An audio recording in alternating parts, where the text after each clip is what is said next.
ஒரு கடைக்கு போனேன், 5 ரூபா பணத்தை எடுத்து கொடுத்தேன். ஒரு தினசரி பத்திரிகையை கேட்டேன். அவர் உடனே அங்கே அடுக்கி வச்சுருந்த பத்திரிகையில் ஒன்று எடுத்து என் கையில் கொடுத்தார். வாங்கிக்கிட்டேன். மீதி பணத்தை எடுத்தார். அதையும் என் கையில் கொடுக்கணும்ல, கொடுக்கல. எதிரில் இருந்த பலகையில் வச்சு எடுத்துக்க சொன்னார். எப்பவும் அவர் அப்படி தான் பண்ணுவார். நானும் எடுத்துக்கிட்டு வந்துடுவேன். இவர் ஏன் இப்படி பண்ணுறாருங்கிறது எனக்கு ரொம்ப நாளாக ஒரு சந்தேகம். ஒரு நாள் அவர்கிட்டயே இதை கேட்டுவிட்டேன். ஏங்க, நீங்கள் உங்கள் கடைக்கு வந்து பொருள்கள் வாங்குறவங்களுக்கு நீங்கள் பாக்கி சில்லறையை கொடுக்குறப்போ பலகையில் வச்சு விட்றீங்க, கையில் கொடுக்க மாட்டேங்கிறீங்களே, ஏன் அப்படின்னு கேட்டேன்.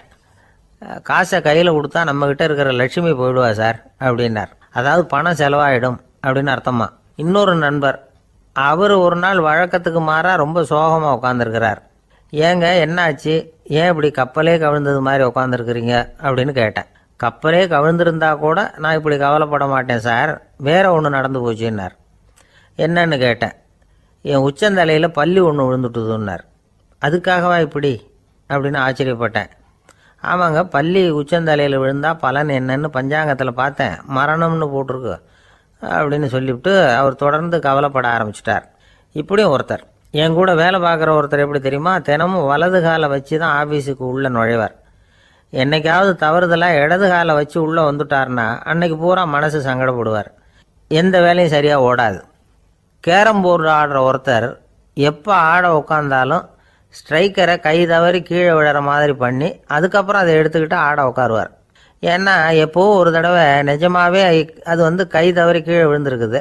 அன்னைக்கு பிரமாதமாக ஜெயிச்சுட்டார். உடனே ஒரு முடிவுக்கு வந்துட்டார், கை தவறுனா லாபம் அப்படின்னு. அதுக்கப்புறம் அதையே பழக்கமாக்கிக்கிட்டார். பூனை குறுக்க போனால் சகுனம் சரியில்லைன்னு நினைக்கிறவங்க உண்டு. ஆனால் ஒருத்தர் எப்படி தெரியுமா, அவர் வெளியில் கிளம்புற சமயம் பக்கத்து வீட்டு ரேடியோவில் மியாவ் மியாவ் பூனை குட்டின்னு பாட்டு சத்தம் கேட்டால் கூட போதும், சகனம் சரியில்லைன்னு பிரயாணத்தை கேன்சல் பண்ணிவிடுவார். இப்போ இவ்வளவும் எதுக்கு சொல்கிறோம்னா, அளவுக்கு மீறின சகுன நம்பிக்கைகள் இருக்குது பாருங்கள், இதோட பயமும் சேர்ந்துக்கிட்டதுன்னு வச்சுக்கோங்க, இது ஒருத்தருடைய மனநிலையை பாதிச்சிடும். இது வந்து உளவியல் நிபுணர்கள் சொல்கிற கருத்து. வாழ்க்கையே தடுமாற வச்சிரும். பாதுகாப்பு இல்லாத உணர்வு, ஒரு விதமான டிப்ரெஷன் மனநிலை, இதெல்லாம் தான் இதுக்கு காரணமாக அமையலாம். சில பேர் காய்கறி நறுக்க கத்தியை கையில் எடுத்தால் கூட நேரம் சரியாக இருக்கா அப்படின்னு பார்த்துட்டு தான் வேலையை ஆரம்பிக்கிறது வழக்கம். அறிவு தான் மனசுக்கு வாத்தியாராக இருக்கணும். அப்போ தான் வாழ்க்கை வந்து நிம்மதியாக இருக்கும். அறிவு வந்து மனசு சொல்கிறபடியெல்லாம் கேட்க ஆரம்பிச்சுட்டுதுன்னா இடைஞ்சல் தான். ஒருத்தருக்கு 7ஆம் நம்பர் தான் ராசியான நம்பரான். 7ஆம் தேதி தான் எந்த காரியத்தையும் ஆரம்பிப்பாராம். 7 எழுத்து வர்றது மாதிரி பேரை மாற்றி வச்சுக்கிட்டார். 7 மணிக்கு தான் தினமும் எழுந்திருப்பார். 7ஆம் நம்பர் வீட்டில் தான் குடியிருக்கார். கல்யாணம் கூட 7ஆம் தேதி தான் பண்ணிக்கிட்டார். அவர் ஒரு நாள் குதிரை பந்தயத்துக்கு போனாராம். குதிரையோட பேரையெல்லாம் பார்த்தார். ஒரு குதிரையோட பேர் 7 எழுத்தில் அமைஞ்சிருந்தது. 7 தானே இவருக்கு அதிர்ஷ்ட நம்பர். அதனால் உடனே அது பேரில் பணத்தை கட்டினார். பந்தயம் நடந்தது. என்ன சார் ஆச்சுன்னு கேட்டாங்க. நான் பணம் கட்டின அந்த என்னோட குதிரை 7ஆவதாக வந்து சேர்ந்தது சார் அப்படின்னாராம் சோகமாக. ஒரு ஆசாமி வேகமாக ஓடிக்கிட்டு இருந்தான். ஏன் இப்படி ஓடுறேன்னு கேட்டார் இன்னொருத்தர். அங்கே ஒரு ஆள் அடிபட்டு கிடக்கிறான், அதை பார்த்தேன், உடனே ஓடுறேன்னா. எங்கேன்னு கேட்டார். ஆஸ்பத்திரிக்குன்னா. ஒரு ஆள் அடிபட்டு கிடக்கிறத பார்த்தா உடனடியாக நாம் செய்ய வேண்டியது முதல் உதவி, அதுக்கப்புறம் தான் ஆஸ்பத்திரி. இன்றைக்கி விபத்துங்கிறது சர்வசாதாரணமாக நடந்துக்கிட்டு இருக்குது. வாகன விபத்து, வெடிகுண்டு விபத்து, தீ விபத்து, கட்டடம் சரியறது, பூகம்பம், இப்படி நிறைய நடக்குது. ஒரு விபத்தை பார்த்துட்டா நம்மளில் பல பேர் நமக்கு என்னத்துக்கு வம்புன்னு ஒதுங்கி போயிடுறதும் உண்டு. சில பேர் துணிஞ்சு கிட்ட போய் உதவி செய்கிறதும் உண்டு. அப்படி உதவி செய்ய நினைக்கிறவங்களுக்கு உபயோகப்படுற தகவல் இது. விபத்தில் காயமடைஞ்சவங்களை 3 பிரிவாக பிரிக்கலாமா. முதல் வகை கொஞ்சம் சீரியஸானது, உயிருக்கு உடனே ஆபத்து தரக்கூடியது. மூளை காயம், முகம், கழுத்து காயங்கள், இருதயம், நுரையீரல் காயங்கள், வயத்தில் உள்ளுறுப்பு காயங்கள், அதிகப்படியான இரத்தப்போக்கு, இதனால எல்லாம் பாதிக்கப்பட்டிருந்தால் அது முதல் வகை அப்படின்னு நாமளே மனசுக்குள்ளே முடிவு பண்ணிக்கணும். இவங்களுக்கெல்லாம் உடனடியாக வந்து முதல் உதவி கொடுக்கணும். தாமதப்படுத்தாமல் ஆஸ்பத்திரிக்கு கொண்டுகிட்டு போயிடணும். இப்படி கொஞ்சம் எச்சரிக்கையாக நடந்துக்கிட்டால் அவங்களில் பல பேரை காப்பாற்றி போடலாம். 2வது வகை எப்படின்னா, முதல் உதவி விரைவாக கிடைச்சா உயிர் பிழைக்கக்கூடிய மார்பு காயங்கள், கைகால் எலும்பு முறிவு, இடுப்பு முதுகெலும்பு காயம், சீரான இரத்த சேதம், இப்படிப்பட்டவங்களை வந்து 2வது வகையாக பிரிக்கணும். ஆபத்து இல்லாத சிராய்ப்புகள், சிறு காயங்கள், இரத்த உறைவுகள் இதனால் பாதிக்கப்படுறவங்க 3வது வகை. ஒருத்தர் தலையில் அடிபட்டு நினைவு விழுந்துட்டாருன்னு வச்சுக்கோங்க, அவருக்கு வாந்தி வர்றதுனால புறையேறி மூச்சு அடைப்பு உண்டாகும். இப்படி ஆகாமல் இருக்கிறதுக்காக தலையை ஒரு பக்கமாக சாய்ச்சி வைக்கலாம். நாடி துடிப்பையும் இதய துடிப்பையும் தொட்டு பார்க்கணும். அது குறைஞ்சிருந்தாலும் சரி, நின்று இருந்தாலும் சரி, அவர் மார்பை நிமிஷத்துக்கு 80 தடவை உள்ளங்கையால் அழுத்தி இதய துடிப்பை மீட்கிறதுக்கு உதவி பண்ணணும். கழுத்தில் காயம்பட்டாலும் ஆபத்து அதிகம். கழுத்துக்கு அடியில் ஒரு துண்டை மடித்து வைக்கலாம். 2 பக்கமும் சின்ன தலையணை அல்லது துணி மடிப்புகளை வச்சு கழுத்தை அதிகமாக அசையாமல் பார்த்துக்கலாம். முதுகெலும்பு முறிஞ்சிருக்குமோ அப்படிங்கிற சந்தேகம் இருந்ததுன்னா அவரை அதிகமாக அசைய விடக்கூடாது. அதிகமாக அசைஞ்சால் தண்டு இடத்துல பாதிப்பு ஏற்பட்டு கை கால் விளங்காமல் போயிடும். அவரை ஒரு கனமான போர்வை இல்லைன்னா பாயில் படுக்க வச்சு 4 பேர் மெதுவாக தூக்கி மருத்துவ உதவிக்கு அனுப்பி வைக்கலாம். கையெலும்பு முறிஞ்சிருந்தால் முறிஞ்ச பாகத்தை உடம்போடு சேர்த்து அசையாமல் கட்டி போடலாம். கால் எலும்பு முறிஞ்சிருந்தால் மற்ற காலோடு சேர்த்து கட்டி போடலாம். முறிஞ்ச பாகம் தொங்காமல் பார்த்துக்கணும். அப்போ தான் வீக்கம் உண்டாகாமல் இருக்கும். வெட்டு காயம், குண்டடிப்பட்ட காயம் இதிலெல்லாம் ரத்தப்போக்கு அதிகமாக இருக்கும். ரத்தம் வெளியேற ஆபத்து அதிகம். சுத்தமான துணியை பல மடிப்புகளை மடித்து காயத்தின் மேலே வச்சு அழுத்தமாக ஒரு 10 நிமிஷம் பிடிச்சிக்கணும். ரத்தம் நின்ன உடனே காயத்துக்கு கட்டு போடலாம். சில சமயம் காயம்பட்ட பாகத்தை உயரமாக தூக்கி பிடிச்சிக்கிட்டா தான் ரத்த கசிவு நிற்கும். இந்த விவரங்களையெல்லாம் கொஞ்சம் மனசில் வாங்கி வச்சுக்கிட்டோம்னா சமயத்தில் உதவும். ஏன்னா இந்த காலத்தில் விபத்து எந்த ரூபத்தில் எப்போ வரும்னு யூகிக்கவே முடியல. நண்பர் ஒருத்தர் சொன்னார், நேற்றுக்கு பாருங்கள் சார், என் கண்ணு முன்னாடியே ஒரு சின்ன விபத்து நடந்ததுன்னார். என்னன்னு விசாரித்தோம். ஒரு பஸ்ஸில் வந்துக்கிட்டு இருந்தேன். அந்த பஸ்ஸில் பின்பக்கம் படி ஓரமாக நின்றுக்கிட்டு இருந்த ஒருத்தர் ரோட்டில் விழுந்துட்டார். டிரைவர் அதை கவனிக்கலை, நிறுத்தாமல் அவர் பாட்டுக்கு போகிறாருனார். கண்டக்டர் உடனே விசில் கொடுத்து பஸ்ஸை நிறுத்த வேண்டியது தானே அப்படின்னோம். அதுதான் சார் முடியாமல் போச்சுன்னார் அவர். ஏன்னு கேட்டாங்க. தவறி கீழே விழுந்ததே அந்த கண்டக்டர் தான் சார் அப்படிங்கிறார். இந்த உலகத்தில் உண்மையாகவே வேதாந்தம் பேசுகிறவங்களும் உண்டு. உள்ளுக்குள்ளே வேற மாதிரி இருந்துக்கிட்டு வெளியில் வேதாந்தம் பேசுகிறவங்களும் உண்டு. ஒரு ஆள் இருந்தார். அவரும் ஒரு கடை வச்சு வியாபாரம் பண்ணிக்கிட்டு இருந்தார். மகா கஞ்சன், யாருக்கும் எந்த உதவியும் செய்ய மாட்டார். எச்சில் கையென்ன ஈர கையை கூட உதற மாட்டார். அப்படிப்பட்ட மனுஷன். அந்த ஊருக்கு ஒரு முனிவர் வந்துக்கிட்டு இருந்தார். வருஷத்துக்கு ஒரு தடவை வருவார். 1 நாள் 2 நாள் இருப்பார், அப்புறம் போயிடுவார். அந்த முனிவர் வர்றப்போலாம் இந்த ஆள் எழுந்திரிச்சு ஓடி போய் அவரை வரவேற்பான். ரொம்ப பெரிய வேதாந்தி மாதிரி அவர்கிட்ட பேசிக்கிட்டு இருப்பான். காயமே இது பொய், வெறும் காற்றடைத்த பையும்மா, தர்மம் தலைகாக்கும்மா. பணம் என்ன சார் பணம், இன்னைக்கு ஒருத்தன் கையில் இருக்கும், நாளைக்கு ஒருத்தன் கையில் இருக்கும், எல்லாம் மாயம். எனக்கு தான் இன்னமும் இந்த சம்சார பந்தத்திலிருந்து விடுபடுறதுக்கு நேரம் வரலேம்மா. அந்த முனிவரும் இந்த ஆள் இப்படி சொல்கிறத கேட்ட உடனே, ஏப்பா அப்படி சொல்கிற, இப்போ கூட நீ சரின்னு சொல்லு, உனக்கு தீட்சை கொடுத்து இதிலிருந்து விடுபடுற ஞானத்தை போதிக்கிறேன் பார். உடனே அந்த ஆள் என்ன சொல்லுவான் தெரியுமா? ஐயோ சாமி, இப்போ அது எப்படிங்க முடியும்? பிள்ளைங்கள்லாம் சின்ன சிறுசுங்க, அதுகளுக்கெல்லாம் ஒரு கல்யாணம் காட்சின்னு செஞ்சு கடமையை முடிச்சுட்டா நீங்கள் சொல்கிறபடி செஞ்சு விடலாம்மா. சரி, இன்னும் முனிவர் போயிடுவார். அடுத்த வருஷம் வருவார். இவன் வழக்கம் போல் வேதாந்தம் பேசுவான். சரி, தீட்சை கொடுக்குறேன் வா அம்பார். பேரம்பேத்தியை பார்க்கணும், கோர்ட்டில் கேஸ் ஒன்று இருக்குது, அது முடியணும் அப்படின்னு தயங்க ஆரம்பிச்சிருவான். எல்லாம் சொல்லுவான், ஆனால் குடிக்கிறதுக்கு தண்ணி கூட கொடுக்க மாட்டான். ரொம்ப வருஷம் கழித்து மறுபடியும் ஒரு நாள் அந்த ஊருக்கு முனிவர் வந்தார். இவன் கடைக்கு வந்தார். அப்புறம் அங்கே கல்லாவில் நம்ம ஆள் இல்லை, அவன் புள்ள தான் உட்காந்துருக்கிறான். அப்பாவை போலவே புள்ளையும் எழுந்திரிச்சு ஓடியாந்து முனிவரை வரவேற்றான். அப்பா எங்கன்னு விசாரிச்சார் முனிவர். ஐயோ, அதை ஏன் கேட்குறீங்க சாமி, உங்ககிட்ட தீட்சை வாங்கி இந்த சம்சார பந்தத்திலேருந்து விடுதலை பெறணும்னு சொல்லிக்கிட்டே இருப்பார். அது நிறைவேறாமலே போய் சேர்ந்துட்டார். போன மாதம் ஒரு நாள் திடீர்னு நெஞ்சு வலிக்குதுன்னார், அவ்வளவுதான் போட்டுன்னு போயிட்டார் அப்படின்னு புலம்புனான் பையன்.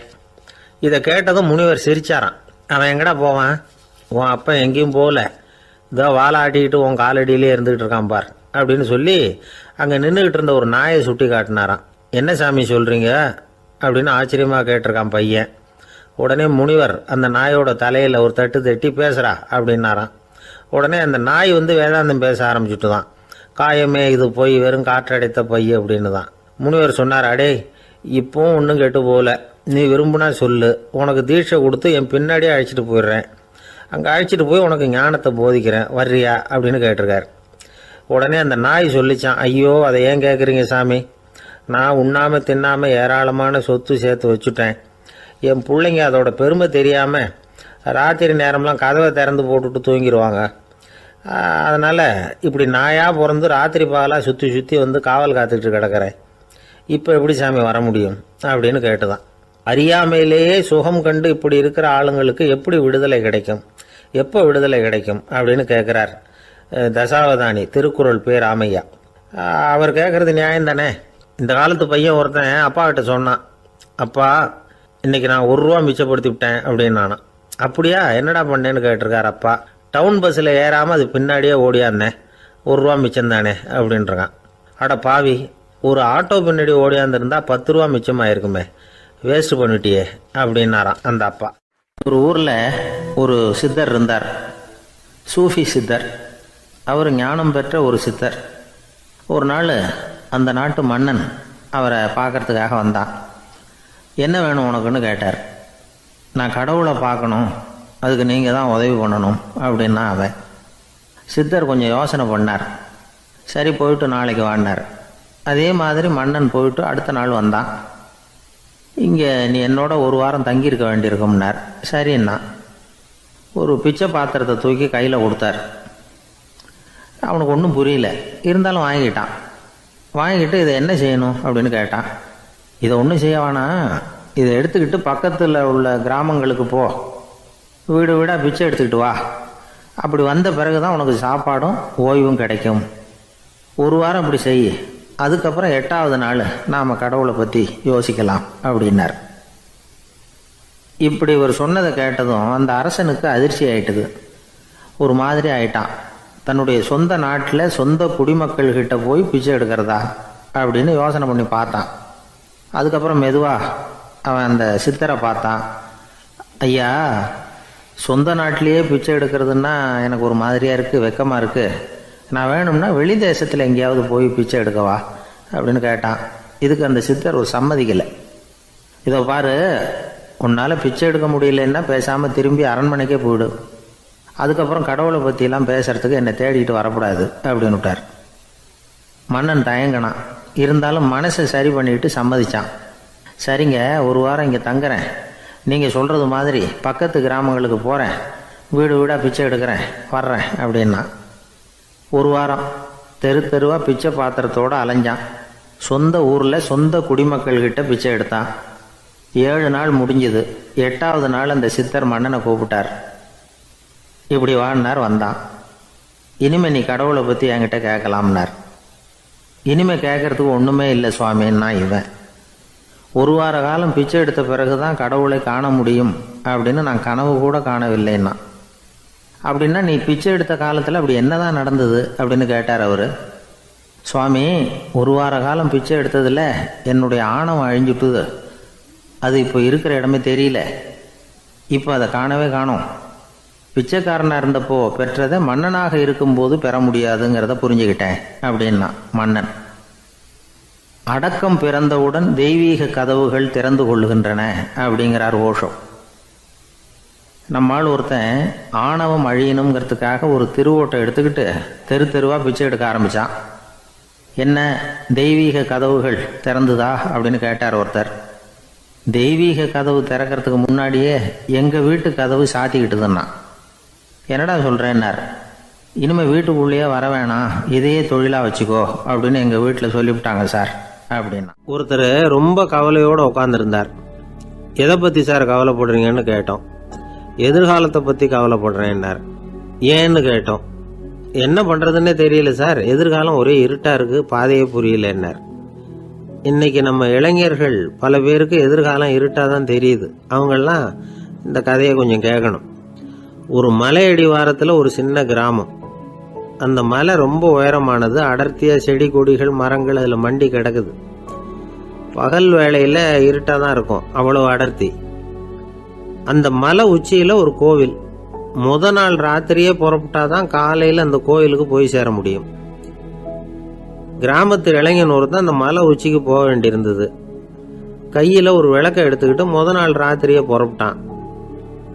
புறப்பட்டு போனவன் கிராமத்து எல்லையிலேயே நின்றுட்டான். ஏன் தெரியுமா? அவன் கையில் இருந்த விளக்கோட வெளிச்சம் 10 அடி தூரத்துக்கு தான் தெரியுது. அது வரைக்கும் தான் பாதை தெளிவாக இருக்குது. அதுக்கு அப்பால எல்லாம் ஒரே இருட்டாக இருக்குது, பாதை புரியல. இவன் யோசனை பண்ணி பார்த்தான். மனசுக்குள்ள ஒரு சந்தேகம், 10 அடி தூரம் தானே வெளிச்சம் தெரியுது அப்படின்னா நாம் 10 அடி தூரம் தானே போக முடியும், அதுக்கும் அந்தாண்ட ஒரே இருட்டாக இருக்குதே, அதில் எப்படி நாம் நடந்து போகிறது, நாம் ரொம்ப தூரம் நடந்து போய் ஆகணுமே, அப்படிப்பட்ட நினப்பெல்லாம் அவனுக்கு வந்துட்டுது. இதுதான் அவன் மனசில் ஏற்பட்ட தயக்கம். இப்படி யோசிச்சுக்கிட்டே அந்த இளம் ஆசாமி புறப்பட்ட இடத்துலயே நின்றுக்கிட்டு இருக்கிறான். அந்த சமயத்தில் ஒரு வயசான பெரியவர் அந்த பக்கமாக வந்தார். அவர் கையில் இதை விட சின்னதாக ஒரு விளக்கு வச்சிருந்தார். அது எப்படின்னா அது ஒரு 5 அடி தூரத்துக்கு தான் வெளிச்சம் காட்டுது, அவ்வளவு சின்ன விளக்கு.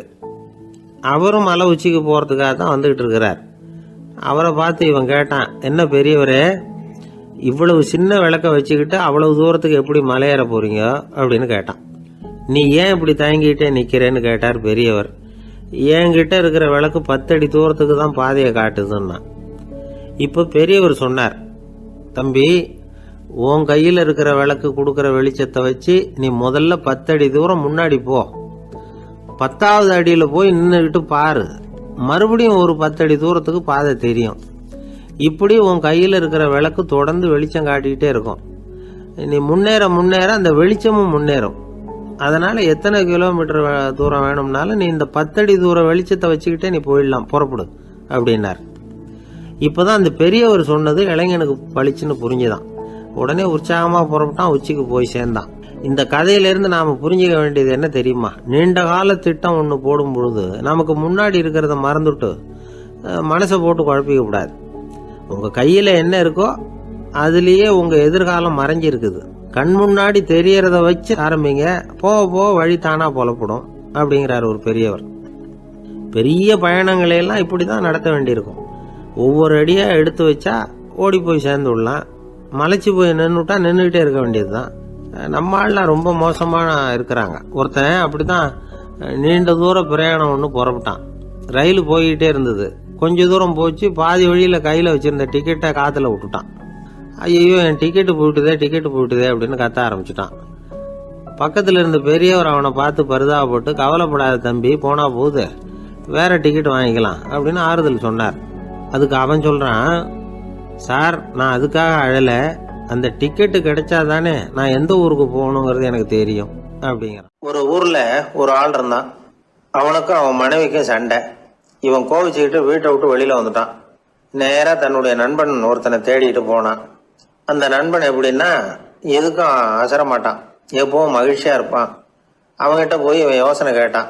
அது சரி, நீ எப்படி எப்பவும் மகிழ்ச்சியாக இருக்கிற, என்னால் அப்படி இருக்க முடியலையே அப்படின்னு கேட்டான். என்ன நடந்தது சொல்லுன்னா அவன், வீட்டில் எனக்கும் என் மனைவிக்கும் தகராறு, நிம்மதி இல்லை, அதுதான் இங்கே வந்தேன், உங்ககிட்ட யோசனை கேட்கலாமேன்னு அப்படின்னு விவரத்தை சொன்னான். அதை கேட்டுவிட்டு அதுக்கப்புறமா இவன் சொன்னான், இந்த பாருப்பா, இது ஒன்றும் பெரிய விஷயம் இல்லை, எனக்கு 2 மனைவிகள், 2 வீடு. ஒரு வீட்டில் சண்டை வந்துட்டுதுன்னா நேராக இன்னொரு வீட்டுக்கு வந்துடுவேன், இங்கே சண்டை வந்துட்டுதுன்னா நேராக அங்கே போயிடுவேன். 2 குடும்பம் இருக்கிறதுனால இப்படி ஒரு வசதி, இதுதான் என்னுடைய மகிழ்ச்சியின் ரகசியம் அப்படின்னு நானா. ஓ, அப்படியா விஷயம், இப்போ புரிஞ்சுக்கிட்டேன், உன்னுடைய யோசனைக்கு ரொம்ப நன்றி அப்படின்னு சொல்லிவிட்டு அவன் திரும்பி வந்துட்டான். அங்கே இங்கே தேடினான். ஒரு வாரத்துக்குள்ளே இன்னொரு பொண்ணை தேடி கண்டுபிடிச்சி கல்யாணம் பண்ணிட்டான். இப்போ இவனுக்கும் 2 வீடு ஆயிட்டுது. அதுக்கப்புறம் என்னாச்சு தெரியுமா? இவன் 2வதாக கல்யாணம் பண்ணிக்கிட்டு வந்தானே, இந்த செய்தி முதல் மனைவிக்கு தெரிஞ்சு போச்சு. போனான், அது கழுத்தை பிடிச்சி வெளில தள்ளி விட்டு கதவை சாத்தி விட்டுது. இனிமேல் இந்த பக்கம் வராத, எனக்கு தெரியாமல் எப்படி நீ இன்னொரு கல்யாணம் பண்ண அப்படின்னு சொல்லி அடித்து விரட்டி விட்டுது. இவன் அதனால் என்ன பரவாயில்லன்னு 2வது மனைவி வீட்டுக்கு போனான். அங்கே பார்த்து, நீ எனக்கு கல்யாணம் பண்ணுறதுக்கு முன்னாடி ஏற்கனவே உனக்கு கல்யாணம் ஆச்சுங்கிற விஷயத்த ஏன் என்கிட்ட சொல்லலை அப்படின்னு சொல்லி அதுவும் கழுத்தை பிடிச்சி வெளில தள்ளி விட்டுது. இவன் வீதிக்கு வந்துட்டான். இங்கேயும் போக முடியல, அங்கேயும் போக முடியல. என்ன இது, அவன் சொல்லி கொடுத்த யோசனை ஒன்றும் சரியாக வரலையே அப்படின்னு யோசனை பண்ணிக்கிட்டே நடந்தான். வழியில் ஒரு பாழடைஞ்ச மண்டபம். சரி, இன்னைக்கு ராத்திரி இங்கேயே படுத்துருவோம், வேற எங்கேயும் போய் படுத்து தூங்க முடியாது, அதான் 2 பேரும் விரட்டி விட்டாங்களே, என்ன பண்ணுறது அப்படின்னு சொல்லி அந்த மண்டபத்தில் போய் ஒரு தூணில் ஓரமாக சாஞ்சி உக்காந்தான். அப்போ எதிர்த்தாப்புல இன்னொரு தூண் ஓரமாக யாரோ அசைகிறது மாதிரி தெரிஞ்சுது, லேசான இருட்டில். யாரப்பா அது அப்படின்னு கிட்ட போய் பார்க்குறான். அப்புறம் தான் தெரியுது, அவன் யார் தெரியுமா? இவனுக்கு யோசனை சொன்னான்ல 2 கல்யாணம் பண்ணிக்கணும்னு சொல்லி, அவன் அங்கே படுத்து கிடக்குறான். டேய், நீ எப்படிறா இங்கே வந்த அப்படின்னா, 2 வீட்லேயும் சண்டை வந்துட்டுது, அதுதான் இங்கே வந்தேன், படுத்து தூங்கலாமேன்னு அப்படின்னா. 2 வீடு இருக்கிறது சௌரியம்னு என்கிட்ட சொன்னியப்பா அப்படின்னா இவன்.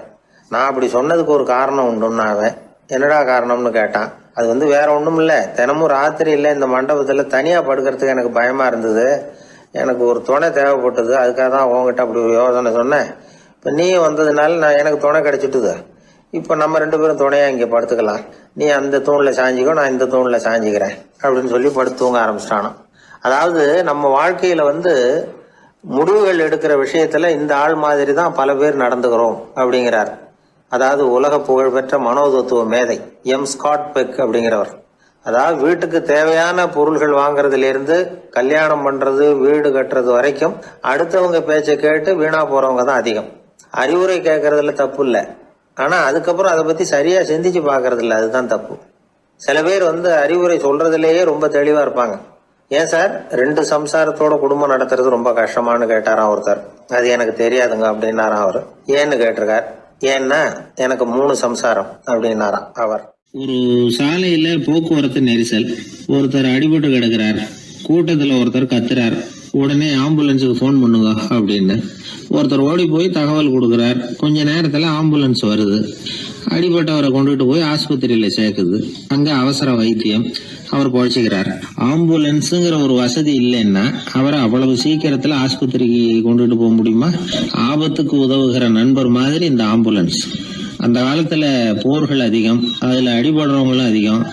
அடிபட்டு கிடக்கிற போர் வீரர்களை அவசரமா மருத்துவர்கிட்ட கொண்டுட்டு போகணும்.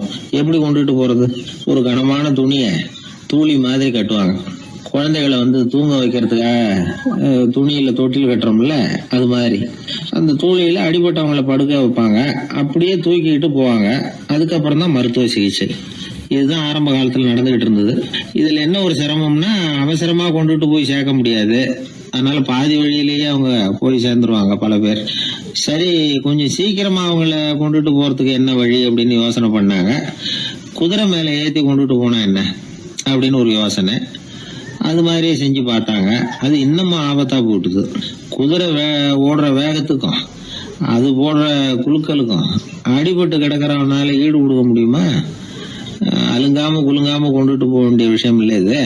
சரி, குதிரை முதுகுல அவனை கொண்டுட்டு போக வேணாம், குதிரை வண்டியில கொண்டுட்டு போனா என்ன? 4 சக்கரம் உள்ள ஒரு குதிரை வண்டியை தயார் பண்ண வேண்டியது. அதை ஆம்புலன்ஸா உபயோகப்படுத்த ஆரம்பிச்சாங்க. 1487 இது பழக்கத்துக்கு வந்துதான்.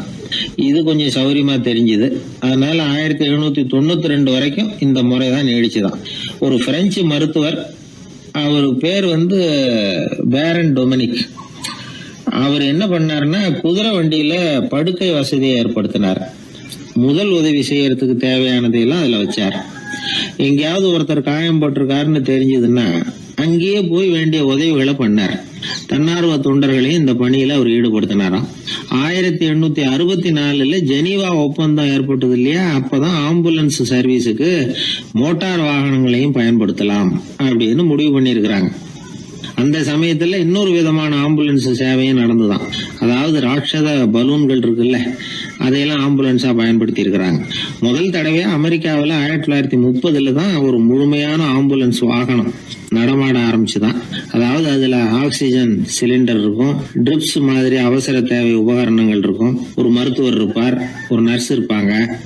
இப்படிப்பட்ட ஒரு ஆம்புலன்ஸ் வசதி வந்த பிறகுதான் பல உயிர்களை காப்பாற்றக்கூடிய ஒரு நல்ல வாய்ப்பு ஏற்பட்டது. இப்பெல்லாம் இந்த ஆம்புலன்ஸ் சேவை எவ்வளவோ முன்னேற்றம் கண்டிருக்கு.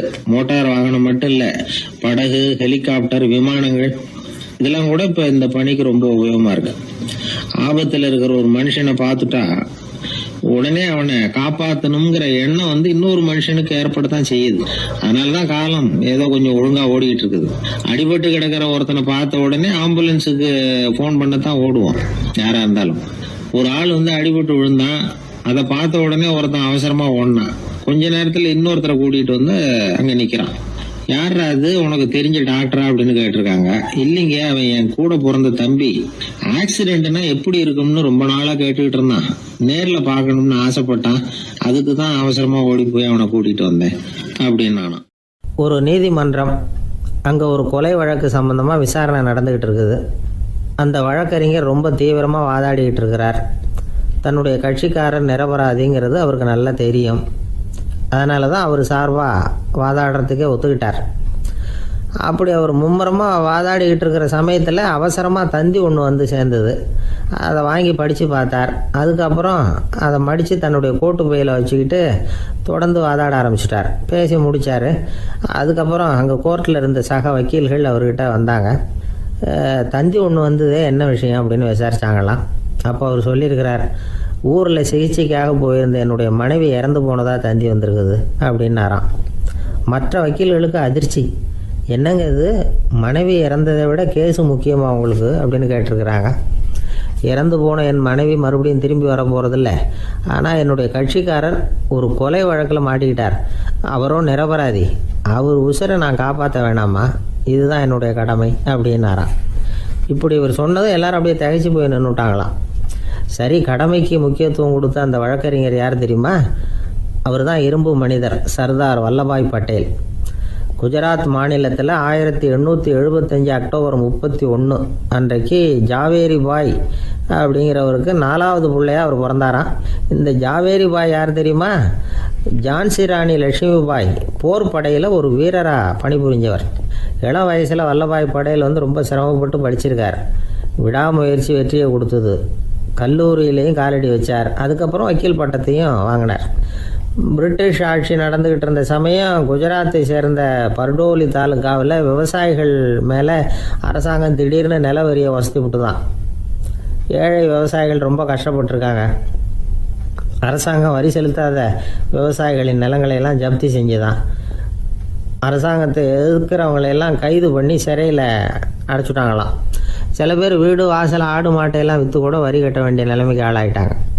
வழக்கறிஞர் வல்லபாய் பட்டேல் நில வரியை உடனே ரத்து பண்ணணும் அப்படின்னு பம்பாய் கவர்னருக்கு ஒரு கடிதம் எழுதினார். எந்த பலனும் இல்லை. உடனே எல்லா விவசாயிகளையும் அணி திரட்டினார். அதுக்கு தானே தலைமை தாங்கினார். சத்தியாகிரகம் நடத்தினார். அந்த பகுதியில் எந்த வேலையும் நடக்கலை. வேறு வழி இல்லை. ஆட்சியாளர்கள் உடனே வரியை ரத்து பண்ணாங்க. சிறையில் இருந்தவங்களெல்லாம் வெளில விட்டாங்க. 1928 ஆகஸ்ட் 6 சர்க்காருக்கும் விவசாயிகளுக்கும் இடையில் ஒரு உடன்பாடு ஏற்பட்டது. அதுக்கப்புறம் தான் நிலைமை சரியாக போச்சான். வல்லபாய் பட்டேலின் பொது சேவையை பாராட்டின பொதுமக்கள் அவருக்கு சர்தார் அப்படிங்கிற பட்டத்தை கொடுத்தாங்களாம். சர்தார்னா தலைவர் அல்லது தளபதின்னு அர்த்தம். இரும்பு மனிதர்னு இவருக்கு பேர். இருந்தாலும் நகைச்சுவை உணர்வும் இவருக்கு நிறைய உண்டு. ஒரு தடவை ஒரு பத்திரிகை நிருபர் வந்திருக்கார். சர்தார் பட்டேல்கிட்ட அவருக்கு பிடிச்ச பண்பாடு கலாச்சாரம் எது அப்படின்னு கேட்கணும்னு ஆசை. அதனால் அவரை பார்த்து கேட்டாராம், ஏங்க உங்களுக்கு பிடிச்ச கல்ச்சர் எது அப்படின்னு கேட்டிருக்கார். இதுக்கு சர்தார் பட்டேல் சொன்ன பதில் என்ன தெரியுமா? எனக்கு பிடிச்ச கல்ச்சர் அக்ரிகல்ச்சர் அப்படின்னாராம். ஒரே ஒரு ஊர். அந்த ஊருக்கு பேர் கொடையாளிப்பட்டி. அந்த பேருக்கு தகுந்த மாதிரி தான் அந்த ஊர் மக்களும். யார் என்ன கேட்டாலும் இல்லைன்னு சொல்லாமல் கொடுப்பாங்க. கொடையாளிகள் நிறைந்த ஊர். இனாமா மட்டும் இல்லை, கடனாகவும் பணம் கொடுப்பாங்க. யாருக்காவது அவசரமாக பணம் தேவைப்பட்டதுன்னு வச்சுக்கோங்க, அந்த ஊருக்கு போய் வாங்கிக்கலாம். பத்திரம் தேவையில்லை, சாட்சி தேவையில்லை, ஜாமீன் தேவையில்லை, எந்த உத்தரவாதமும் கேட்காம பணம் கொடுத்துருவாங்க. நம்மளால் ஒருத்தனுக்கு பணம் தேவைப்பட்டது. சொந்த பந்தமெல்லாம் கேட்டு பார்த்தா யாரும் கொடுக்குற வழியாக தெரியல. எல்லாரும் அவங்கவுங்க சௌரியத்தை பார்க்குறவங்க, அடுத்தவங்க சௌரியத்தை பற்றி கவலைப்படாதவங்க. இவன் எல்லாரையும் கேட்டு பார்த்துட்டு சோர்ந்து போய் உக்காந்துட்டான். அந்த நேரம் தான் கொடையாளிப்பட்டியை பற்றி கேள்விப்பட்டான். அப்படி ஒரு ஊர் இருக்கிறது தெரிஞ்சதும் அந்த ஊருக்கு வழி கேட்டுக்கிட்டு ஒரு நாள் புறப்பட்டு போனான். வயல்காட்டு வழியாக போக வேண்டியிருந்தது. மெதுவாக நடந்து ஊர் எல்லைக்கு வந்துட்டான். 2 பக்கமும் விவசாய வேலைகள் மும்முரமாக நடந்துக்கிட்டு இருக்குது. ஏர் உழுதுகிட்டு இருக்கிறாங்க. அப்போ அங்கே ஒரு ஆளை பாம்பு கடிச்சுட்டுது. பக்கத்தில் வேலை செஞ்சுக்கிட்டு இருந்தவங்க ஓடி வந்தாங்க. அவசரமாக செய்ய வேண்டிய முதல் உதவியெல்லாம் செஞ்சு பார்த்தாங்க. பலன் இல்லை. அந்த ஆள் செத்து போட்டான். அவன் செத்து விட்டான்னு தெரிஞ்சதும் அவனை தூக்கி வரப்பு மேலே போட்டுட்டு எல்லாரும் அவங்கவுங்க வேலையை கவனிக்க ஆரம்பிச்சிட்டாங்க. அங்கே ஒரு ஆள் இவனை பார்த்து சொன்னான், ஐயா, நீங்கள் போகிற வழியில் இவன் சொந்தக்காரன் இவனுக்கு சோறு கொண்டுகிட்டு வருவான். இவன் இங்கே செத்து விட்டான்னு அவங்ககிட்ட சொல்லிவிடுங்க அப்படின்னா. இவனுக்கு ரொம்ப ஆச்சரியம். என்னடா இது, பாம்பு கடிச்சுட்டுதுன்னதும் பதறி அடிச்சுக்கிட்டு ஓடி வந்தாங்க, செத்து விட்டான்னதும் பேசாமல் தூக்கி போட்டுட்டு போயிட்டாங்க அப்படின்னு நினச்சிக்கிட்டே நடந்து போகிறான். எதிரில் சோறு கொண்டுக்கிட்டு ஒரு ஆள் வந்தான். இவன் விவரத்தை சொன்னான். அங்கே அவங்க சொந்தக்காரன் பாம்பு கடிச்சு செத்து போட்டான் அப்படின்னா. அவன் கொஞ்ச நேரம் அமைதியாக நின்னான். அதுக்கப்புறமா அங்கேயே வரப்பில் உட்காந்து கொண்டுகிட்டு வந்த சோத்தை தானே சாப்பிட்டு முடித்தான். பேசாமல் எழுந்திரிச்சு திரும்பி போயிட்டான். கொஞ்சம் கூட பதறல, அழலை. இப்படியும் ஒரு ஊரா அப்படின்னு நினச்சி ஆச்சரியப்பட்டுக்கிட்டே இவன் ஊருக்குள்ளே போனான். ஒரு பெரிய மனுஷனை பார்த்து பணம் கேட்டான். அவரும் இவனோட பேரையும் ஊரையும் மட்டும் விசாரிச்சுக்கிட்டு தேவையான பணத்தை கொடுத்துட்டார். பணத்தை வாங்கிட்ட பிறகு தன்னுடைய மனசை அரிச்சுக்கிட்டு இருந்த அந்த விஷயத்தை பற்றி கேட்டான். ஐயா, வழியில் ஒருத்தன் செத்துட்டான், அவனை அப்படியே தூக்கி வரப்பில் போட்டுட்டு எல்லாரும் வயல்வெளி வேலைகளை பார்த்துக்கிட்டு இருக்கிறாங்களே அப்படின்னா. இதுக்கு அந்த பெரியவர் சொன்னார், ஆமாம் அப்படி தான் செய்வோம், வேலை முடிஞ்சு வீட்டுக்கு திரும்புகிறப்போ அவனை தூக்கிட்டு வந்து அடக்கம் பண்ணிடுவோம் அப்படின்னார். ரொம்ப ஆச்சரியமாக இருக்கே அப்படின்னா. ஏன் உங்கள் ஊரில் யாராவது செத்துட்டா என்ன பண்ணுவீங்க அப்படின்னு கேட்டார். என்ன இப்படி கேட்குறீங்க, எங்கள் ஊரில் எல்லாம் பணத்தை தூக்க விட மாட்டாங்க, ஒப்பாரி வைப்பாங்க, கட்டி புரண்டு அழுது புலம்பி தீர்த்துருவாங்க அப்படின்னா இவன். பெரியவர் பார்த்தார், அவங்ககிட்ட கொடுத்த பணத்தை லபக்குன்னு பறிச்சுக்கிட்டார், திருப்பி வாங்கிட்டார். இவன் பதறி போய் நிற்கிறான். அவர் சொன்னார், பணத்தையே விட மாட்டேன்னு கட்டுப்பிடிச்சி அழுதா நான் கொடுத்த பணத்தை மட்டும் எப்படி திருப்பி கொடுக்க போகிறேன், போயிட்டு வா அப்படின்னு விரட்டி விட்டாரான். இந்த கதையை நண்பர் ஒருத்தர் சொன்னார். கதை வேடிக்கையாக தெரிஞ்சால் கூட இதில் கருத்து உண்டு. பணம் பிணம் இது ரெண்டையுமே விடுறதுக்கு அவ்வளவு சுலபமாக மனம் வர்றதில்லை. இந்த ரெண்டு விஷயங்கள்லேயும் அறிவார்ந்த செயல்பாடு தேவை. ஒரு பேருந்து மரத்தில் மோதி விட்டது, எல்லாரும் அடிபட்டு முனைகிட்டு கிடக்கிறாங்க. டிரைவர், கண்டக்டர் இவங்களுக்கும் அடி, அவங்களும் ஒரு பக்கம் கிடக்கிறாங்க. ஒரு மூலையில் கிடக்கிற ஒருத்தன் மெதுவாக முக்கி முனகி கண்டக்டர்னு சத்தம் போடுறான். கண்டக்டர் மெதுவாக நகர்ந்து அவங்ககிட்ட போய் என்னன்னு விசாரிக்கிறார். அவன் ரொம்ப சிரமப்பட்டு வாயை திறந்து ஒரு 15 காசு சில்லற பாக்கி அப்படின்னான். ஒரே ஒரு ஊரில் ஒரு ராஜா இருந்தார். அவர் பேரில் மக்களுக்கு ரொம்ப மரியாதை. அவ்வளவு நல்லா ஆட்சி புரிஞ்சுக்கிட்டு வந்தார். அவருக்கு வயசாயிட்டுது. அதனால் ஒரு நாள் அமைச்சரை கூப்பிட்டார். இதை பாருங்கள், எனக்கு வயசாயிட்டுது, அதனால் இந்த அரச பொறுப்பை எல்லாம் நீங்கள் ஏற்றுக்குங்க அப்படின்னார். அதுக்கப்புறம் ராணியை கூப்பிட்டார். வா, நாம் இனிமேல் இங்கே இருக்க வேணாம், காட்டுக்கு போய் தவம் பண்ணலாம் அப்படின்னு கூப்பிட்டார். இந்த செய்தி மக்களுக்கு அறிவிக்கப்பட்டது. மக்கள் உடனே கூட்டம் கூட்டமாக அரண்மனைக்கு வர ஆரம்பிச்சுட்டாங்க. மன்னரை போய் பார்க்குறாங்க. அரசே, தாங்கள் எங்களுக்கு தந்தை மாதிரி, நீங்கள் காட்டுக்கு போயிட்டால் நாங்கள்லாம் இங்கே எப்படி இருக்க முடியும்? எங்களுக்கெல்லாம் எந்த துன்பமும் இல்லாமல் பார்த்துக்கிட்டு வர்றீங்க. இது மாதிரியான ஒரு அரசாட்சி இல்லைன்னா மக்கள் வாழ்ந்து என்ன பயன் அப்படின்னாங்க. இருந்தாலும் என்ன பண்ணுறது, வயசாயிட்ட காரணத்தினால இந்த முடிவுக்கு வர வேண்டியிருக்குது அப்படின்னாரா ராஜா. அப்படின்னா நீங்கள் காட்டுக்கு போக வேணாம், நாங்கள் போகிறோம். நாங்கள் அங்கே போய் தவம் பண்ணுறோம், வழிபாடு பண்ணுறோம், கடவுள் வருவார், அவர்கிட்ட வரம் வாங்கிட்டு வந்துடுறோம் அப்படின்னாங்களாம். அப்படி சொல்லிவிட்டு உடனே எல்லாரும் காட்டுக்கு போனாங்க. நாட்டு மக்கள் எல்லாரும் ஒட்டு மொத்தமாக காட்டில் உட்காந்துக்கிட்டு தவம் பண்ணுறதை பார்த்தார் கடவுள். உடனே புறப்பட்டு வந்தார். எல்லாரும் இப்படி உட்காந்துருக்கிறீங்களே, என்ன வேணும் உங்களுக்கு அப்படின்னு கேட்டார். உடனே மக்கள் எல்லாரும் ஒரு குரலில் சொன்னாங்க, சுவாமி, எங்கள் மன்னன் ரொம்ப நாளைக்கு நல்லபடியாக இருக்கணும். அவர் மகிழ்ச்சியாகவும் உடல் நலத்தோடும் இருந்தாதான் நாங்கள் அமைதியாக வாழ முடியும் அப்படின்னாங்க. சரி, அதுக்கு என்ன செய்யணும் அப்படின்னார் ஆண்டவன். எங்கள் மன்னருக்கு இன்னும் ஒரு 100 வருஷம் ஆயுளை கொடுங்க அப்படின்னாங்க. அவ்வளவுதானே, சரி அப்படியே ஆகட்டும் அப்படின்னு சொல்லிவிட்டு ஆண்டவன் போயிட்டார். மக்கள் மகிழ்ச்சியோடு திரும்பி வந்தாங்க. மன்னா, கடவுள் வரம் கொடுத்துட்டார், நீங்கள் 100 வருஷம் வாழ போகிறீங்க அப்படின்னாங்க. இதை கேட்டதும் ராணி ராஜாவை வணங்கி நான் தவம் செய்ய போகிறேன் அப்படின்னு புறப்பட்டாங்க. உடனே மக்கள் என்ன நினச்சாங்க தெரியுமா? ஐயோ, நாம் ராஜாவுக்கு மட்டும்தானே நீண்ட ஆயுள் வேணும்னு வரம் வாங்கினோம், ராணிக்கு வாங்கலையே, அதுதான் கோபத்தில் புறப்பட்டாங்க போல இருக்கு அப்படின்னு நினச்சி வருத்தப்பட்டாங்க. ஆனால் ராணி நினச்சது அது இல்லை. ராணி போய் தவம் பண்ணாங்க, கடவுள் காட்சி கொடுத்தார். இவங்க கேட்குறாங்க, சுவாமி, ராஜாவுக்கு மட்டும் 100 வருஷம் ஆயுள்னு வரம் கொடுத்துட்டீங்க, அப்படின்னா குடிமக்களும் 100 வருஷம் இருக்கணும். இப்படிப்பட்ட குடிமக்கள் இல்லைன்னா அப்படிப்பட்ட அரசன் இருந்து என்ன பிரயோஜனம் அப்படின்னாங்களாம். ஆண்டவன் பார்த்தார். சரி, அவங்களும் 100 வருஷம் வாழ்வாங்க, அது மட்டும் இல்லை, நீயும் 100 ஆண்டு காலம் வாழ வரமளிக்கிறேன் அப்படின்னு சொல்லிவிட்டு மறைஞ்சிட்டார். இதில் ஆண்டவன் வர்றதும் மறையிறதும் முக்கியம் இல்லை. இதில் கவனிக்க வேண்டியது ஆள்கிறவனின் விசால மனம், குடிமக்களின் விசால மனம், ஆள்கிறவன் மனைவியினுடைய விசால மனம். இப்படி ஒரு நாடு இருந்துட்டுதுன்னா எப்படி இருக்கும் வாழ்க்கை நினச்சி பாருங்கள். அதனால தான் பெரியவங்கள்லாம் சொல்கிறாங்க, இதய வாசல் திறந்தே இருக்கணும், இதயத்தின் கதவுகளை மூடாதீங்க அப்படின்னு சொல்லுவாங்க. என்கிட்ட ஒருத்தர் சொன்னார், என்னுடைய இதய வாசல் எப்பவும் திறந்தே தான் இருக்குதுன்னார். எதனால் அப்படி சொல்கிறீங்க அப்படின்னு கேட்டோம். டாக்டரே சொல்லிவிட்டார், என்னுடைய இதயத்தில் ஒரு ஓட்டை இருக்குது அப்படின்னு, வால்வு சரியில்லையா அப்படிங்கிறார். ஒரு ஊரில் ஒரு ராஜா இருந்தார். அந்த ராஜாவுக்கு ஒரு புள்ள. அந்த புள்ளைக்கு விவரமே தெரியாது. அவன் ஒரு முட்டாளுங்கிறது எல்லாருக்கும் தெரியும். ஆனாலும் அவன் தான் அடுத்தபடியாக ஆட்சிக்கு வர வேண்டியவன். ஆட்சி பொறுப்பை ஏற்க வேண்டிய ஒருத்தன் இப்படி இருந்தால் என்ன பண்ணுறது அப்படிங்கிறது எல்லாருக்கும் உள்ள கவலை. மன்னர் அமைச்சர்களை கூட்டினார், ஆலோசனை கேட்டார் என்ன பண்ணலாம்னு. இவனை இன்னொரு நாட்டு பல்கலைக்கழகத்துக்கு அனுப்பி பார்க்கலாம், அங்கே போய் படிச்சுட்டு வரட்டும், நிறைய படிச்சுட்டு நல்ல ஞானத்தோடு திரும்பி வரட்டும், அதுக்கப்புறம் பார்த்துக்கலாம் அப்படிங்கிறது அவங்க சொன்ன ஆலோசனை. மன்னருக்கும் அது சரின்னு தோணுச்சு. மகனை வெளி தேசத்துக்கு அனுப்பி வச்சார். இவனும் போனான், ஒரு பல்கலைக்கழகத்தில் சேர்ந்தான், நிறைய படித்தான். அதுக்கப்புறம் தந்தைக்கு ஒரு கடிதம் எழுதினான்.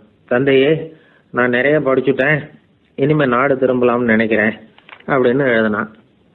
மன்னருக்கு ரொம்ப மகிழ்ச்சி, அதாவது புள்ள படிச்சுட்டான் அப்படிங்கிற ஆனந்தம். உடனே பையன் திரும்பி வர்றதுக்கு ஏற்பாடு பண்ணார். இளவரசன் நாடு திரும்பினான். அதை கொண்டாடுறதுக்காக அரண்மனையில் ஒரு பெரிய விருந்துக்கு ஏற்பாடு பண்ணியிருந்தாங்க. முக்கியமானவங்கள்லாம் அதில் கலந்துக்கிட்டாங்க. அந்த விருந்துக்கு முனிவர் ஒருத்தரும் வந்திருந்தார். அவர் இளவரசன் கிட்ட போய் உட்காந்து விசாரிக்கிறார். என்னப்பா, எப்படி படிச்சிருக்கிற அப்படின்னு கேட்டார். நிறைய படிச்சுட்டு வந்திருக்கிறேங்க அப்படின்னா அவன். என்னெல்லாம் படித்த அப்படின்னாரான். எல்லாத்தையும் விவரமாக சொல்லியிருக்கிறான். அவன் அப்படி சொல்லிட்டு இருக்கும் பொழுதே முனிவர் என்ன பண்ணார், தன்னுடைய மோதிரத்தை கழட்டி உள்ளங்கையில் வச்சு அப்படியே மூடிக்கிட்டாரான். அப்படியே கையை நீட்டி அவன் முன்னாடி காட்டினார்.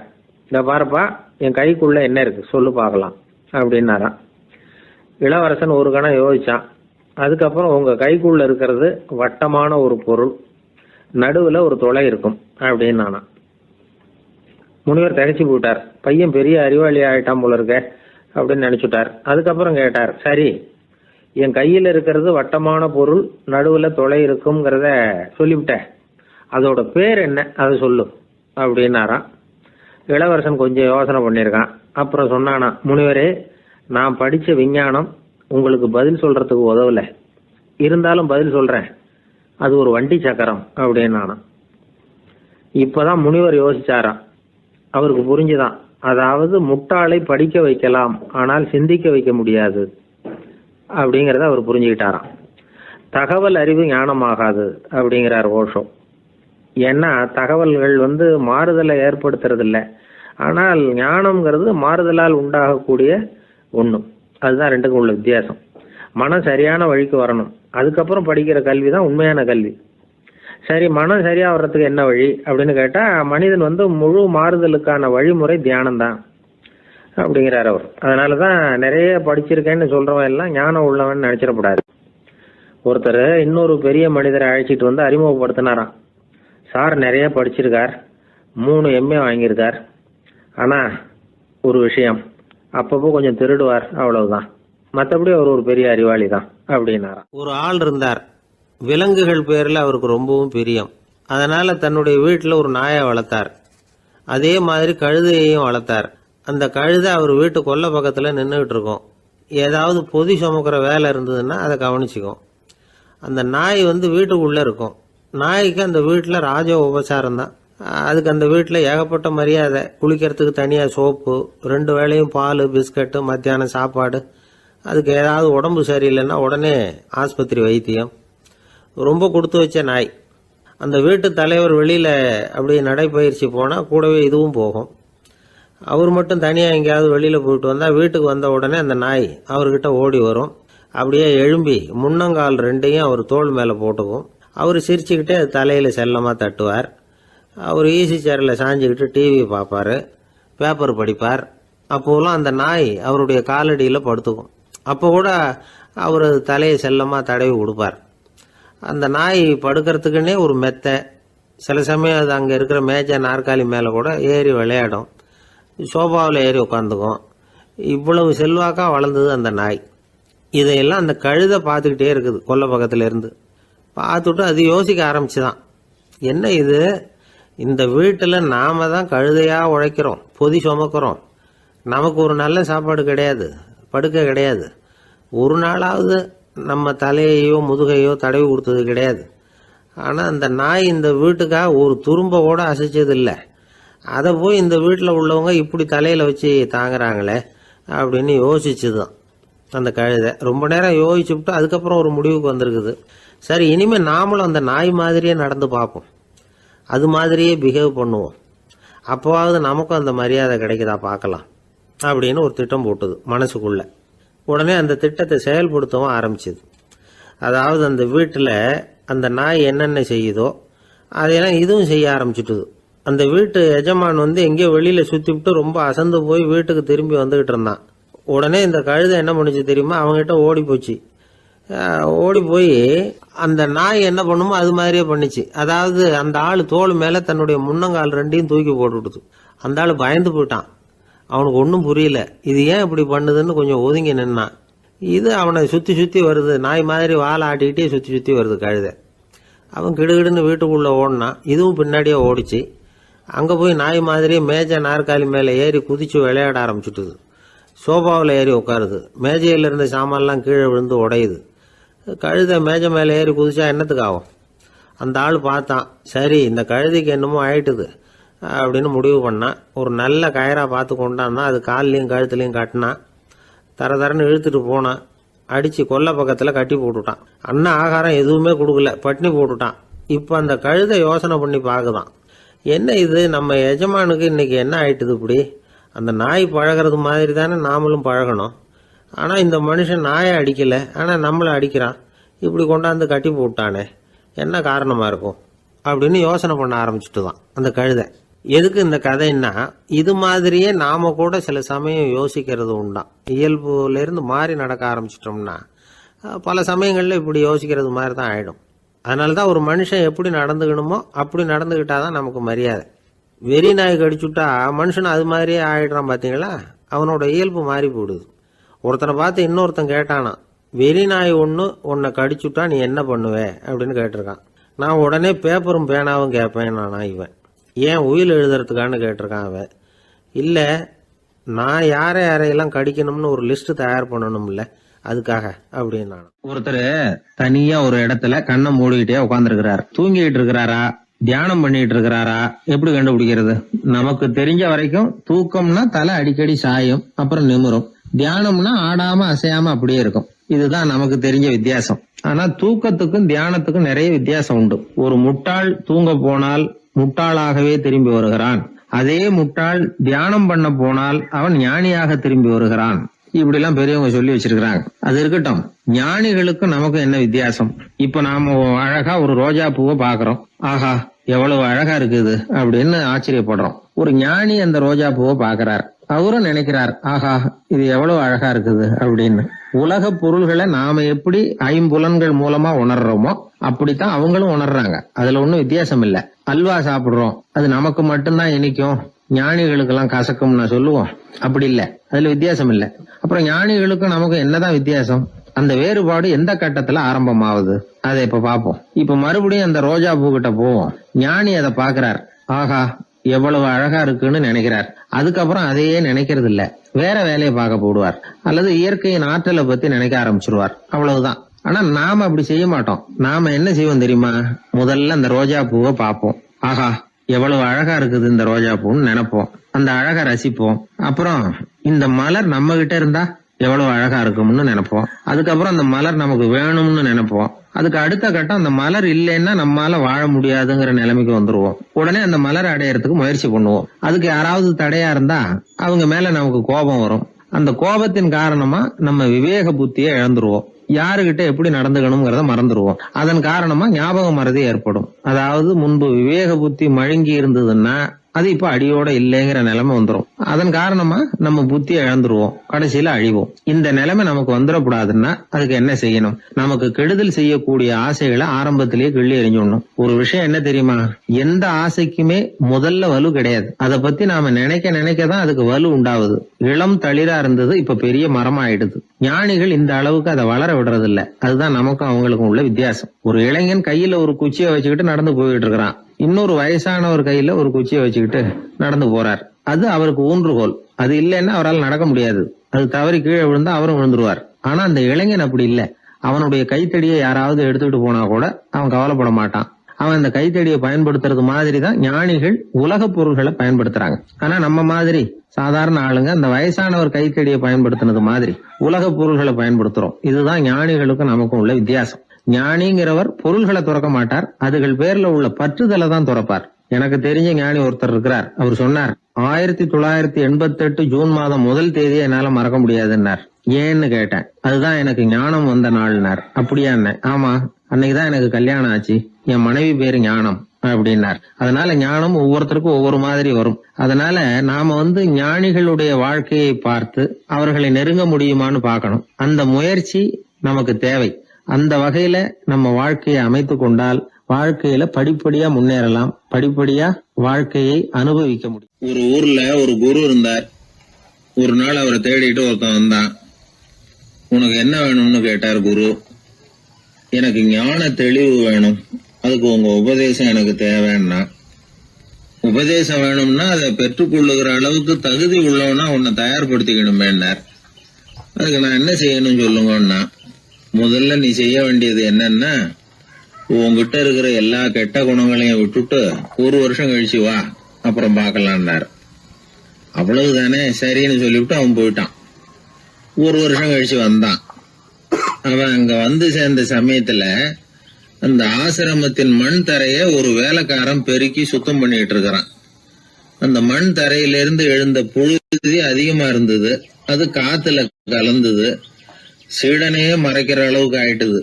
ஒரே புழுதி மயம். சீடனுக்கு கோபம் வந்துட்டுது. அந்த வேலைக்காரனை அடிக்கிறதுக்காக கைய வாங்கிட்டு போனான். அவன் ஓடி போய் குரு கிட்ட சொல்லிவிட்டான், குருவே, உங்க உத்தரவுப்படிதான் நான் தரையை சுத்தம் பண்ணேன், ஆனா அந்த ஆளு என்ன அடிக்க வர்றான் அப்படின்னா. குரு பார்த்தார், அந்த சீடனை கூப்பிட்டார். இத பாருப்பா, உன்னுடைய எண்ணங்கள்ல பாம்பு புகுந்துட்டுது, அதையெல்லாம் விரட்டி அடிச்சு விட்டு 1 வருஷம் கழிச்சு வா, அதுக்கப்புறம் பார்க்கலான்னுட்டார். சீடன் யோசனை பண்ணான். சரின்னு சொல்லிட்டு போயிட்டான். 1 வருஷம் கழிச்சு மறுபடியும் வந்தான். இப்போ அவன் வர்ற சமயத்துல அந்த வேலைக்காரன் என்ன பண்ணான் தெரியுமா? குரு கட்டளைப்படி தரையை பெருக்கினான். அப்புறம் அந்த புழுதியை எடுத்து வேணும்னே அந்த சீடன் மேல தூவினான். அவ்வளவுதான். சீடனுக்கு மகாகம் வந்துட்டுது. அந்த வேலைக்காரனை பிடிச்சி கண்ணாமண்ணான்னு திட்டிவிட்டான். வேலைக்காரன் குரு கிட்ட ஓடனான். ஐயா, அந்த ஆளு வாய்க்கு வந்தபடியெல்லாம் திட்டுறான் அப்படின்னா. குரு பார்த்தார். ஓ அப்படியா? அப்படின்னா இந்த தடவை பாம்புகள் கிடையாது, இப்போ அவன் இதயத்துக்குள்ள நுழைஞ்சிருக்கிறது நாய். அதை விரட்டி அடிச்சு விட்டு இன்னும் ஒரு 1 வருஷம் கழிச்சு அவனை வர சொல், அப்புறம் பார்க்கலாம் அப்படின்னு சொல்லி அனுப்பி வச்சுட்டார். சீடன் திரும்பி போயிட்டான். 1 வருஷம் கழிச்சு மறுபடியும் வந்தான். இப்போ அவன் வர்றப்போ என்ன செய்யணுங்கிறத அந்த வேலைக்காரங்கிட்ட குரு ஏற்கனவே சொல்லி வச்சிருக்கிறார். அது பிரகாரமே அவன் பண்ணனான். அவன் என்ன செஞ்சான் தெரியுமா? கூட்டி பெருக்கின புழுதியை எல்லாம் ஒரு வாளி தண்ணியில போட்டு நல்லா கலக்கி அந்த சீடன் தலையில ஊத்தினான். இவ்வளவு செஞ்சும் இந்த தடவை அவனுக்கு கோபமே வரல. அதுக்கு பதிலா அவனை பார்த்து நன்றின்னா. எதுக்கு நன்றி தெரியுமா? எதையும் சகிச்சுக்கிட்டு அமைதியா இருக்கும் குணத்தை கற்றுக்கொள்வதற்கு உதவியா இருந்ததுக்காக அந்த வேலைக்காரனுக்கு நன்றி. இத கேள்விப்பட்ட உடனே அந்த குரு ஓடி வந்தார். இவனை கட்டி பிடிச்சுக்கிட்டார். இனிமே நான் உனக்கு உபதேசம் பண்ணலாம், அதுக்கான தகுதி உனக்கு வந்துட்டுதுன்னார். இதுல இருந்து என்ன தெரியுது? ஒருத்தர்கிட்ட உபதேசம் வாங்கணும்னா கூட அதுக்குன்னு ஒரு தகுதி நமக்கு தேவைப்படுது. சகிப்புத்தன்மை ஒவ்வொரு மனிதனுக்கும் தேவைதான். இந்த காலத்துல ஒரு குரு, அவரை தேடி ஒருத்தன் வந்தான். குரு அவனை நிமிர்ந்து பார்த்துட்டு சொன்னார், நீ முதல்ல சகிப்புத்தன்மைய வளர்த்துக்கிட்டு அதுக்கப்புறம் என்கிட்ட வாழ்னார். இவன் அவரை நிமிர்ந்து பார்த்துட்டு சொன்னான், குருவே, நான் உங்ககிட்ட வந்திருக்கிறதே சகிப்புத்தன்மைய வளர்த்துக்கிறதுக்காகத்தானே அப்படின்னு. ஒரு ஊர்ல ஒரு ராஜா இருந்தார். அவர் ஒரு நாள் காலையில அரண்மனையில மேல் மாடத்துல வந்து நின்றுகிட்டு இருந்தார். அப்போ ஒரு ஆள் வீதியில ரொம்ப வேகமா ஓடிக்கிட்டு இருக்கான். அதை ராஜா கவனிச்சார். அவன் மனசுல ஏதோ ஒரு தவிப்பு இருக்குங்கிறத புரிஞ்சுக்கிட்டார். உடனே அரண்மனை சேவகர்களை கூப்பிட்டார். அந்த ஆளை இங்கே அழைச்சிட்டு வாங்க அப்படின்னார். இவங்க ஓடி போய் அந்த ஆளை அழைச்சிட்டு வந்தாங்க. மன்னர் முன்னாடி நிறுத்தினாங்க. மன்னர் அவனை நிமிர்ந்து பார்த்தார். எதுக்காக இவ்வளவு வேகமாக ஓடிக்கிட்டு இருக்கிற அப்படின்னு கேட்டார். இதுக்கு அவன் சொன்னான், மன்னா, நம்ம கோட்டையின் வடக்கு வாசல் இருக்கு இல்லையா, அது ஓரமாக ஒரு பெரிய பாறாங்கல் கிடக்கு. அதுக்கு அடியில் நான் ஒரே ஒரு வெள்ளி நாணயத்தை புதைச்சி வச்சிருக்கேன். அது இப்போ எனக்கு தேவைப்படுது. என்னுடைய மனைவிக்கு ஒரு பரிசு வாங்கி கொடுக்க வேண்டியிருக்கு. அதுக்காக தான் அவசரமாக ஓடிக்கிட்டு இருக்கிறேன் அப்படின்னா. மன்னர் யோசனை பண்ணார். அப்புறம் சொன்னார், அதுக்காகவா இப்படி ஓடுற? பரவாயில்ல, அதை பற்றி கவலைப்படாத. நான் உனக்கு 10 வெள்ளி காசுகள் தர்றேன், வாங்கிட்டு திரும்பி போ அப்படின்னார். இவன் தலையை சொரிஞ்சான். மன்னா, நீங்கள் கொடுக்கறத ரொம்பவும் மகிழ்ச்சியோடு வாங்கிக்கிறேன். இருந்தாலும் அதுக்கப்புறம் அந்த வடக்கு வாசலுக்கு போய் அங்கே இருக்கிற ஒரு நாணயத்தையும் எடுத்துக்கிட்டு போயிடுறேனே அப்படின்னானா. இதை பாருப்பா, அந்த ஒரு நாணயத்தை மறந்துடு, உனக்கு 100 வெள்ளி நாணயங்கள் தரேன்னு இருக்கார். மன்னா, ரொம்ப மகிழ்ச்சி. உங்கள் மாதிரி தாராள குணம் வேற யாருக்கும் வராது. நீங்கள் கொடுக்குற 100 நாணயங்களையும் வாங்கிக்கிறேன். இருந்தாலும் வடக்கு வாசலுக்கு போய் அதையும் எடுத்துக்கிட்டா 101 ஆயிடுமே அப்படின்னானா. இதை பாருப்பா, அந்த ஒரு நாணயத்தை மறந்துடு, அது எக்கேடாவது கெட்டு போகட்டும். நான் உனக்கு 100 பொற்காசுகள் தரேன், அதையாவது வாங்கிட்டு வந்த வழியிலேயே திரும்பி போடுன்னாரான். தங்க நாணயங்களே தரேன்னு சொல்கிறீங்க, தாராளமாக வாங்கிக்கிறேன். இருந்தாலும் வடக்கு வாசலுக்கு போய் அப்படின்னு மறுபடியும் ஆரம்பித்தான். அரசர் பொறுமை இழந்துட்டார். கடைசியாக ஒரு முடிவுக்கு வந்துட்டார். இதை பாருப்பா, உனக்கு என்னுடைய ராஜ்யத்திலேயே பாதியை கொடுத்துட்றேன், அப்படியாவது திருப்தியாக திரும்பி போ அப்படின்னாரான். மன்னா, உங்களுடைய பெருந்தன்மைக்கு ஈடு இணையே கிடையாது. தேசத்திலேயே பாதி பிரித்து கொடுக்குறேன்னு சொல்கிறீங்க, அதனால் உங்ககிட்ட ஒரு சின்ன வேண்டுகோள் அப்படின்னானா. சொல்லுன்னாராம் மன்னர் ஆர்வமா. இவன் மெதுவாக ஆரம்பித்தான். அப்படி இந்த ராஜ்யத்தை 2ஆக பிரிக்கிறப்போ அந்த வடக்கு வாசல் இருக்கிற பக்கத்தை என்கிட்டயே கொடுத்துருங்கோ அப்படின்னானா. மன்னர் அசந்து போயிட்டார். இந்த கதை எதுக்காகன்னு கேட்டால், மனம்ங்கிறது ஒரு குரங்குங்கிறத புரிஞ்சுக்கிறதுக்காகத்தான். உன்னை பிடிச்சிக்கிட்டா லேசில் விடாது. அப்படிப்பட்ட மனசை அறிவு தான் வழி நடத்தணும். அதில் தான் வாழ்க்கையின் வெற்றி அடங்கி இருக்குது. ஒரு சின்ன பையன் தெருவில் அழுதுகிட்டு இருந்தான். ஏன்பா அழுவுறேன்னு ஒரு பெரியவர் கேட்டார். 1 ரூபா காசை இங்கே தொலைச்சுட்டேன் அப்படின்னா. சரி, அதுக்காக அழாத, அதுக்கு பதிலாக 10 ரூபா தரேன், இந்தா வச்சுக்கோன்னு கொடுத்தாரு. அந்த 10 ரூபாயை வாங்கி சட்டப்பையில் போட்டுக்கிட்டு அதை விட அதிகமாக சத்தம் போட்டு அழ ஆரம்பிச்சுட்டான். மறுபடியும் ஏன்டா அழறேன்னு கேட்டார் பெரியவர். அந்த 1 ரூபாயும் கிடச்சிட்டுதுன்னா இப்போ என்கிட்ட 11 ரூபா இருக்குமே, இப்போ 10 ரூபா தானே இருக்குது அப்படின்னு சொல்லிவிட்டு அழறான். ஒரு பெரிய அரசன் இந்த உலகம் பூராவையும் ஆண்டுகிட்டு இருந்தான். ரொம்ப காலம் அப்படி அரசாட்சி பண்ணிக்கிட்டு இருந்தான். திடீர்னு அவனுக்கும் சில எதிரிகள் முளைச்சாங்க. அவங்கெல்லாம் ஒன்று சேர்ந்து இவனை தோற்கடிச்சுட்டாங்க. தோற்று போனதும் இவனுக்கு பயம் வந்துட்டுது, எங்கே எதிரிகள் நம்ம கொண்டுடுவாங்களோ அப்படின்னு. வெளியில் வந்தால் தனக்கு ஆபத்துன்னு பயந்துக்கிட்டு யாருக்கும் தெரியாமல் ஒரு குகைக்குள்ளே போய் பதுங்கி கிடக்கிறான். நிலைமையை பாருங்கள். முதல் நாள் அரண்மனையில் அதிகாரம் பண்ணிக்கிட்டு இருந்தவன் மறுநாள் குகையில் பயந்து போய் பதுங்கி கிடக்கிறான். ராத்திரி நேரம் வந்தது, பசி வயத்தை கிள்ளுது, பிச்சை எடுத்து சாப்பிட வேண்டிய நிலைமை. பிச்சை எடுக்கிறதுக்கு பாத்திரம் வேணுமே, என்ன பண்ணுறது அப்படின்னு அங்கேயும் இங்கேயும் பார்க்குறான். ஒரு மூலையில் யாரோ விட்டுட்டு போன ஒரு ஓடு கிடக்குது. அதை எடுத்துக்கிட்டு புறப்பட்டான். இருட்டில் வழி புரியல. ஏதோ ஒரு யூகத்தில் காலை மெதுவாக எடுத்து வச்சு நடந்து போயிட்டுருக்கிறான். வழியில் ஒரு கருப்பு நாய் படுத்து கிடந்தது. இருட்டில் அவன் இது கண்ணுக்கு சரியாக தெரியல. அவனுக்கு தவறி போய் காலை வச்சுட்டான். அது மேலே நாய் சும்மா இருக்குமா, வள்ளுன்னு விழுந்து கடிச்சு விட்டுது. காலை பார்க்குறான், காலத்தையும் நினச்சி பார்க்குறான். அரண்மனையில் வீரக்கழல் அணிந்த காலை உடைய மன்னா அப்படின்னு புகழ்வாங்களே புலவர்கள்லாம். ஆனால் அது இன்றைக்கி நாய் கடித்த காலம் ஆகிட்டுதே அப்படின்னு நினைக்கிறான். அது மட்டும் இல்லை, முன்னாடியெல்லாம் பொற்கிண்ணங்களில் தான் அவன் சாப்பிடுவான். ஆனால் இப்போது உடஞ்சி போன ஓட்டு, அது ஓட்டை கையில் வச்சுக்கிட்டு நிற்கிறான். அதில் யாராவது சாப்பாடு போடுவாங்களான்னு. முன்னாடியெல்லாம் நிறைய பேர் அரண்மனைக்கு வருவாங்க. அரசருக்கு காணிக்கைன்னு சொல்லி இவன் காலடியில் கொண்டாந்து கொட்டுவாங்க. அப்போல்லாம் இவன் அந்த ஜனங்களுடைய முகத்தை திரும்பி கூட பார்க்கறதில்ல, ரொம்ப கர்வமாக உட்காந்துருப்பான். அதே ஆள் இன்றைக்கி எல்லார் கண்ணுலேயும் படுறது மாதிரி பிச்சை எடுத்துக்கிட்டு இருக்கிறான். அப்போலாம் காணிக்கைகளை தன்னுடைய கையால் வாங்கிறது தனக்கு கௌரவ குறைச்சல்னு நினச்சி தன்னுடைய வேலைக்காரங்களை விட்டு தான் அதை வாங்க சொல்லுவான். இப்போ பார்த்திங்கன்னா அவனே தன் கையாலேயே பிச்சை வாங்குறான். நினச்சி பாருங்கள், அந்த மனுஷன் முத நாள் அரசன், மறுநாள் பிச்சைக்காரன். எவ்வளோ வித்தியாசம்! செல்வம் தான் இப்படி ஒரு வித்தியாசம் ஏற்படுறதுக்கு காரணம். அப்படிப்பட்ட செல்வம் வாழ்க்கையை நடத்துறதுக்கு நமக்கு தேவை தான். ஆனால் அதையே நாம் அடைய வேண்டிய பயனாக நினைக்கிறோம் பாருங்க, அதுதான் வேடிக்கை. இதை நம்மாழ்வார் அழகாக ஒரு பாசுரத்தில் சொல்கிறார். ஒரு நாயகமாய் ஓட உலகுடன் ஆண்டவர் கருணாய் கவர்ந்த காலர் சிதைகிய பானையர் பெருநாடு காண இம்மையிலே பிச்சைதாம் கொள்வர் திருநாரணன் தாழ் காலம் பெற சிந்தித்து உய்மினோ அப்படிங்கிறார் நம்மாழ்வார். ஒரு பெரிய பணக்காரர் ஒரு துறவிகிட்ட போய், சாமி என்கிட்ட நிறைய பணம் இருக்குது, இருந்தாலும் நிம்மதி இல்லை, என்னால் நிம்மதியாக இருக்க முடியல, என்ன காரணம்னு கேட்டாராம். உடனே அந்த துறவி இதுக்கு நேரடியாக பதில் சொல்லாமல் பக்கத்தில் நின்றுக்கிட்டு இருந்த ஒரு குழந்தைய கூப்பிட்டார். அது ஓடியாந்தது. ஒரு ஆப்பிள் பழத்தை எடுத்து அது கையில் கொடுத்தார். அதை வாங்கிக்கிட்டு குழந்தை சிரிச்சுது. இன்னொரு பழத்தை எடுத்து கொடுத்தார். அதை இன்னொரு கையில் வாங்கிட்டு சிரிச்சுது.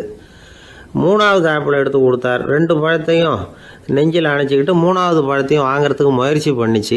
ஆனால் அது உடனே நழுவி கீழே விழுந்து உருண்டு ஓடிச்சு. ஏற்கனவே இருந்ததும் விழுந்துட்டுது.